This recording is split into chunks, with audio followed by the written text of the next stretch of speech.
AI content udah ngebanjirin YouTube gara-gara itu floodgate dibuka sama YouTube habis-habisan. Lu bakal ngeliat AI dan AI, tergantung algoritma lu dan tergantung history search lu sih. Tapi intinya buat banyak orang konten AI di YouTube itu bukan lagi hal yang langka, bahkan bisa jadi dead internet teori nih bentar lagi. Dan lu tahu nggak kalau ternyata konten-konten di YouTube itu pada bilang kan, nggak berdapat duit lagi di YouTube dan lain-lain segala macam. Kan gue udah bahas di video sebelumnya nih yang thumbnail kayak gini, bahwa aturannya masih tidak jelas. Video AI masih pada dapetin duit dari YouTube. Dan orang ini baru aja nge-reveal bahwa dia bisa dapat sekitar $9.000 Amerika dari bikin konten AI. $9.000 Amerika tuh kalau dirupiahin jadi segini. Loh, siapa tuh bang? Kok tiba-tiba bisa dapat $9.000? Dan jadi gimana sih bang bikin konten AI di YouTube tuh dapat duit apa enggak? Jadi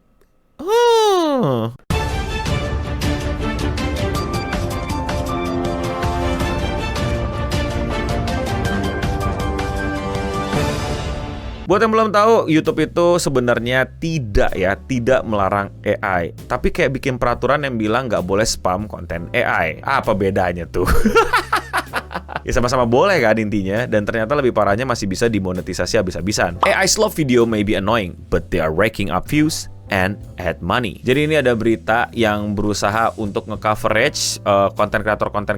I don't want to say them content creator, content generator. Jadi para generator YouTube ini diwawancara gitu sama berita dan ngasih tahu kira-kira tuh mereka tuh dapat berapa. Spoiler alert, $9.000. Rapid advancement in AI have led to a pro-life recession across the internet of what crises are calling AI slop, or short video that are rapidly produced, often repetitive and made using generative AI technology. Platforms are grappling with how to handle them. Buat yang algoritmanya bersih kayak gua atau yang emang nggak demen nontonin AI, dan gue yakin penonton gue pasti sulit banget untuk nontonin AI. Ya gue tau lah lu pada nontonin yang Naruto in real life sesekali atau One Piece kalau live action, tapi abis itu udah gitu nggak jadi konsumsi utama lu. Nyatanya di luar sana algoritma AI itu lagi hype-hypenya, lagi naik-naiknya. Banyak orang memanfaatkan hype konten AI ini untuk mendapatkan traffic dan juga keuntungan. Tapi jelas-jelas itu adalah konten-konten slop yang lebih slop daripada konten slop. It's not even content, it's a generated content, not creating a content. Tapi nyatanya yang nonton banyak, bisa ngupload banyak, dan ternyata masih bisa di AdSense kan. Dan gak main-main jumlah AdSense-nya. Take those on the YouTube channel Foodtastic YouTube.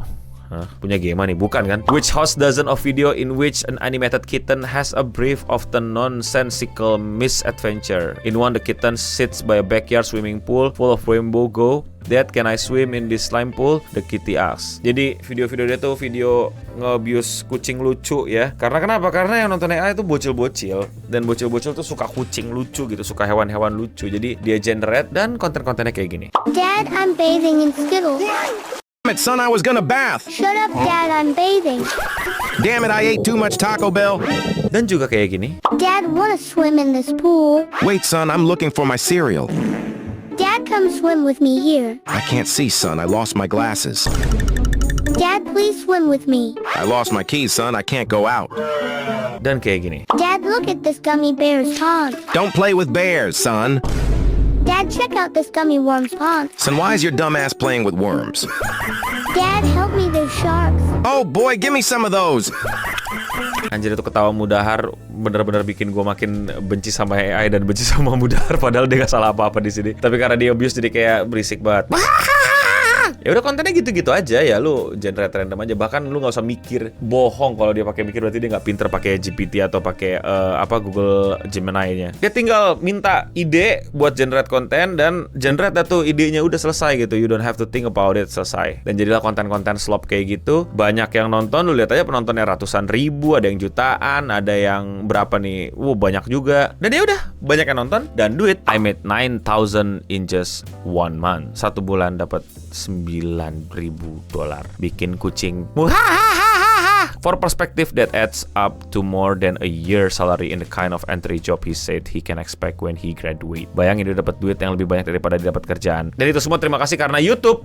dan juga penonton-penontonnya itu bocil-bocil iPad yang udah berevolusi menjadi bocil-bocil AI. Beberapa ahli mengkritik gitu. Salah satunya di sini ada berita juga ngeliput pendapat ahli, yaitu dari co-founder of the tech website 404 Media. I don't think this video is exist for any creative, expressive, and informational or educational reason. It's purely to be engaged with. AI is super powering spam. The whole point is to hit the algorithm in some way to basically win the algorithm lottery. Get people to like, comment, share, and hopefully get very viral. Ini benar banget, jadi ini yang jadi problemnya dan menuju ke the dead internet theory gitu. Bahwa AI ini bisa membuat konten jauh lebih cepat daripada manusia biasa, bahkan tim produksi yang mau kayak gimana pun gitu. Selevel Disney juga nggak bisa memproduksi secepat ini dan seasal-asalan ini, tapi hasilnya bisa memuaskan buat bocil. Sehingga bisa jadi spam, bisa jadi banyak, dan YouTube sendiri udah melarang spam ini kan, tapi nyatanya malah dimonetisasi. Gimana nih YouTube? Spamnya gila-gilaan, spamnya luar biasa, ada banyak, dan ditonton sama bocil, rame-rame aja, ditonton-tonton aja, dan dapat duit lagi. Nah, dead internet theory itu apa? Dead internet theory itu semacam ramalan bahwa ke depannya internet itu isinya bukan lagi interaksi antar manusia, melainkan manusia dengan mesin. Karena saking banyaknya konten-konten AI, ya lu ngobrolnya sama AI, bukan sama orang. Padahal dulu internet tercipta buat perang sih, tapi ya maksudnya pada era-era awal ya gitu, itu kan buat terkoneksi antar manusia. Gue di Indonesia bisa ngobrol sama teman gue di Malaysia, di Jepang, di Thailand gitu, atau gue bisa ngeliat konten-konten Ukraina kayak gimana, di Rusia kayak gimana, atau sesimpel gue pengen lihat konten-konten teman-teman yang ada di Jogja, di Bandung, di Sulawesi, di Sumatera, dan lain-lain. Jadi gue bisa ngeliat kreativitas terhubung, terkoneksi, ngobrol, komunikasi sama antar manusia. Nah, the dead internet theory adalah udah nggak lagi lu ngobrol, terkoneksi, terekspos sama karya-karya baru, kreativitas unik di berbagai macam belahan bangsa dan dunia. Lu cuman ketemu generated content dari perusahaan-perusahaan, dari company-company, dari kapitalis-kapitalis rakus luar biasa yang pengen dapetin engagement lu, dan nantinya bisa ditaruhin iklan di mata lu, dan lu akan jadi sapi perahnya. Ya, internet udah kayak gitu sih, tapi bedanya sekarang bukan sama orang yang bikin konten, melainkan sama perusahaan atau AI yang bikin konten AI. The dead internet teorinya kayak gitu, makanya spamming banget. Dari spam jadi wajar, jadi satu internet isinya AI dan kita yang nontonin AI. Dan masalah tadi kayak lottery algorithm, buat dapetin algorithm tuh maksudnya gimana? Maksudnya tuh adalah bagaimana sebuah konten itu tuh bisa akhirnya sampai ke permukaan gitu, sampai banyak orang lihat tanpa followersnya banyak. Kan sistem algoritma sekarang tuh tanpa mikirin jumlah followers lu gitu kasarnya. Lebih kepada seberapa konten lu bisa engage sama banyak orang. Kita juga bisa ngelakuin yang sama, yaitu bikin konten terus-terusan sampai pada engage, sampai pada suka, sampai pada follow. Problemnya adalah AI lebih cepat daripada kita. Jadi analoginya tuh kayak kita dapat 3 panah gitu, buat manah tiap harinya. Kalau misalnya ada satu yang kena, lumayan kan tuh cetek gitu. Mungkin batas kita cuma bisa manah 3 hari. AI manahnya udah pakai bidikan, panahannya 300 gitu. Jadi sehari bisa 300 kali coba nembak. Kena nggak tuh algoritmanya? Dan pada kena dan dapat untung, dan begitu terus tiap harinya. I think that discoverability of the internet has already started to collapse, he said. I think becomes really hard to stand out when the primary arbiter or whenever something is seen or not is an engagement algorithm. Yang tadi seperti gue bilang, yang AI dapat recognition, yang bukan AI, bye-bye. Karena kamu gak bisa nyentuh algoritma, kamu pelurunya kurang banyak, mau ngisi peluru metong lu, kagak makan, kagak kerja, kagak dapet duit. Tapi yang bikin AI sempat berkomentar, menurut dia itu hal yang gak setuju lah dia sama pendapat tadi tuh. He said he produce 1 or 2 clips a day, all with a similar theme revolving around the kitten and his father. Each take 1 or 2 hours to produce using ChatGPT to render the character, Kling AI to create the video, and other software to edit. Ya ngakunya sih katanya masih ngedit, masih ini dan lain-lain, tapi ya tetap ada hal yang di-generate sama dia. Tapi bagaimana proses kreatifnya? When I think of the story or what the dialogue will be, I will just sit there and think of a random one and I think it's funny and that's it. It mostly entertainment, he said, but there are also good money in it. YouTube owner Google pays channel owner through its AdSense program based on the numbers of people who watch the video and see ads. Ya gitulah ya. Sekali lagi, gue tidak akan bosan-bosannya bilang bahwa yang akan kena dampaknya adalah lu pada, bukan gue. Gue udah selesai, gue udah punya loyal followers, gue udah bangun market yang mengenal gue udah mulai duluan, gue punya privilege untuk diketahui duluan. Ini semua adalah tantangan buat para kreator baru yang belum punya pasar, yang saingannya bukan sama Eno Bening doang, tapi sama AI dan AI lainnya. Lu pada gak suka AI, temen lu gak suka AI, tapi anak yang pada baru belajar nih, langsung iPad AI gitu kan. Daddy, can I Wah, udah mereka pada suka AI, mereka terbiasa AI dan AI. Moral of the story, we'll cook. Bye. Have a good one.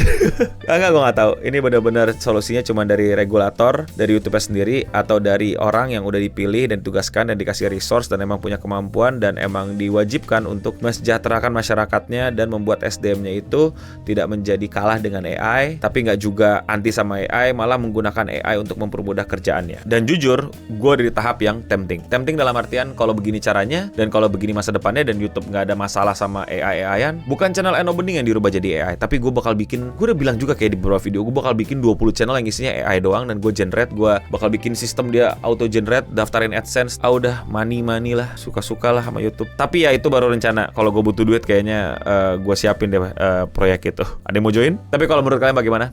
Komen di bawah. Kalau kalian suka sama pembahasan internet kayak gini dan kalian mau support gue, lakuin dengan sesimpel klik tombol subscribe. Dan buat kalian yang baru tahu, gue itu upload video sehari 1. Jadi kalau kalian masih mau nontonin video-video gue yang kayak gini, cek channel gue dan klik video yang menurut kalian belum kalian tonton. Kayaknya nggak banyak sosial media bisa dibuka dengan lancar dan bebas nih. Jadi jangan lupa untuk follow gue juga di Instagram dan TikTok. Dan ya, sekian seputar internet untuk episode kali ini. Gue udah Bening pamit undur diri, dan untuk kita semua, stay clean and sound. Oh ya, gerakan anti AI. I'm not AI. Bip bup bap bap bip bup. Bip bup. Tobang Gadu.